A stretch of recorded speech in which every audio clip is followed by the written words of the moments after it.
मनोज तिवारी जी कह रहे थे कि 8,000 करोड़ का घोटाला हो गया है एक्साइज पॉलिसी में। मनीष सिसोदिया ने 8,000 करोड़ का घोटाला किया। फिर थोड़ी देर बाद बीजेपी के और एक नेता आए प्रेस कॉन्फ्रेंस करने या शायद किसी मीडिया में बात करने, वो बोले 1100 करोड़ का घोटाला मनीष सिसोदिया ने किया है। फिर मैं सोच रहा था कि एलजी साहब ने जो प्रेस रिलीज जारी किया था उसमें उन्होंने लिखा था 144 करोड़ का घोटाला कर दिया मनीष सिसोदिया ने। कल फिर जब सीबीआई के ऑफिसर्स आए तो वो एफआईआर लेके आए थे, उसमें ना 8,000 करोड़ का जिक्र था, ना 1100 करोड़ का जिक्र था। उसमें लिखा था सोर्सेज कह रहे हैं कि 1 करोड़ का घोटाला हुआ है।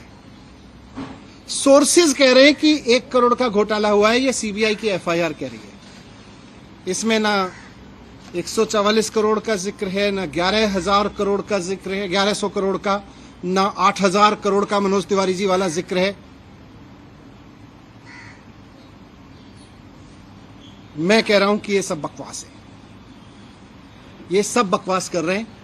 इस पूरी पॉलिसी में कोई घोटाला नहीं हुआ, बहुत शानदार पॉलिसी है। और जो ये लोग कह रहे हैं इनको ना तो कुछ पता है, ना इन्होंने कुछ पढ़ा है, बस इनको तो कहीं से कोई स्क्रिप्ट जो दी जाती है ये उसको रटते हैं। मैं आज आपको बताता हूं कि इस पूरे शोर शराबे के पीछे असली कहानी क्या है, इसका सच क्या है। सच ये है कि मुद्दा शराब का घोटाला है ही नहीं। इनको शराब के किसी घोटाले की चिंता नहीं है, इनको घोटाले की चिंता नहीं है। अगर इनको शराब के घोटाले की चिंता होती तो गुजरात में हर साल 10,000 करोड़ रुपए की एक्साइज चोरी होती है। अगर शराब की एक्साइज की चोरी की अगर चिंता इनको होती, एक्साइज के घोटाले की इनको चिंता होती, तो आज ये सीबीआई का पूरा हेडक्वार्टर गुजरात में शिफ्ट करा देते 10,000 करोड़ का घोटाला रोकने के लिए।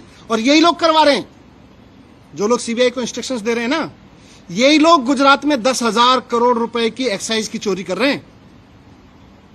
लेकिन इनको घोटाले की चिंता नहीं है, शराब की एक्साइज की पॉलिसी में हो रही चोरी की किसी की चिंता नहीं है, क्योंकि गुजरात में 10,000 करोड़ की चोरी हो रही है। वहां सीबीआई नहीं भेजते। अगर घोटाले की चिंता होती तो ईडी का दफ्तर वहां खुल जाता, ईडी का पूरा हेडक्वार्टर वहां शिफ्ट हो जाता। वहां नहीं हो रही कोई धरपकड़, इसलिए मुद्दा तो करप्शन है ही नहीं, मुद्दा तो शराब का घोटाला है ही नहीं, मुद्दा तो घोटाला है ही नहीं।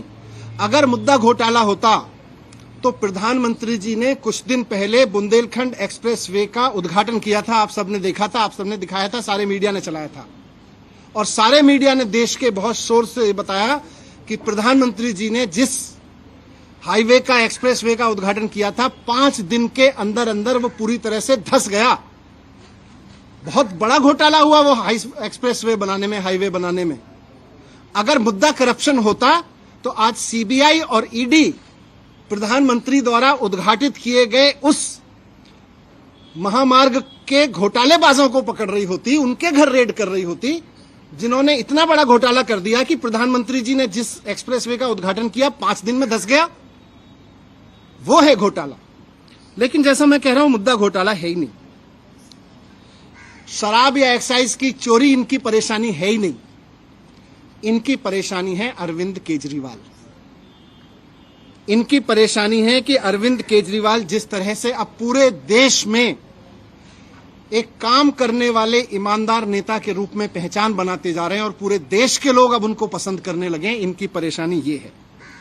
और पंजाब के बाद तो पूरे देश में अरविंद केजरीवाल जी को एक राष्ट्रीय विकल्प के रूप में देखा जाने लगा है, इनकी परेशानी ये है।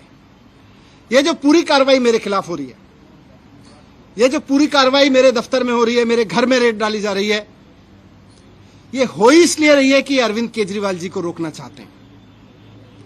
ये अरविंद केजरीवाल जी को रोकने की जो साजिश रची जा रही है उसी स्क्रिप्ट का हिस्सा है।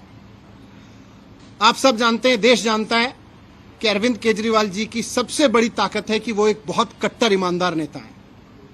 अरविंद केजरीवाल जी की दूसरी सबसे बड़ी ताकत है कि उनको काम करना और काम करवाना आता है। उनको दिल्ली का एजुकेशन ठीक करके उन्होंने दिखा दिया कि एजुकेशन कैसे ठीक होता है। उन्होंने हेल्थ ठीक करके दिखा दिया कि हेल्थ सिस्टम कैसे ठीक होता है। आज दुनिया भर में मैंने दिखाया आपको, आज अरविंद केजरीवाल जी की वजह से दुनिया भर में भारत का नाम रोशन हो रहा है। इसलिए आज ये इत्तेफाक नहीं है कि हेल्थ और एजुकेशन पर दुनिया भर में भारत का नाम रोशन करने वाले अरविंद केजरीवाल जी के हेल्थ मिनिस्टर के यहाँ छापे डाले जा रहे हैं, उनको जेल में डाला जा रहा है। उनके एजुकेशन मिनिस्टर के यहाँ छापे डाले जा रहे हैं, उनको मुझे जेल में डालने की तैयारी की जा रही है। मेरी गलती ये थोड़ी ना है, वो भी जानते हैं कि कोई भ्रष्टाचार नहीं हुआ। इनको पता है कि कोई भ्रष्टाचार नहीं हुआ, इसीलिए उलझुल बके जाते हैं। इनको मैंने भ्रष्टाचार नहीं किया, मैंने सिर्फ इतना किया है कि अरविंद केजरीवाल जी का एजुकेशन मिनिस्टर हूं मैं।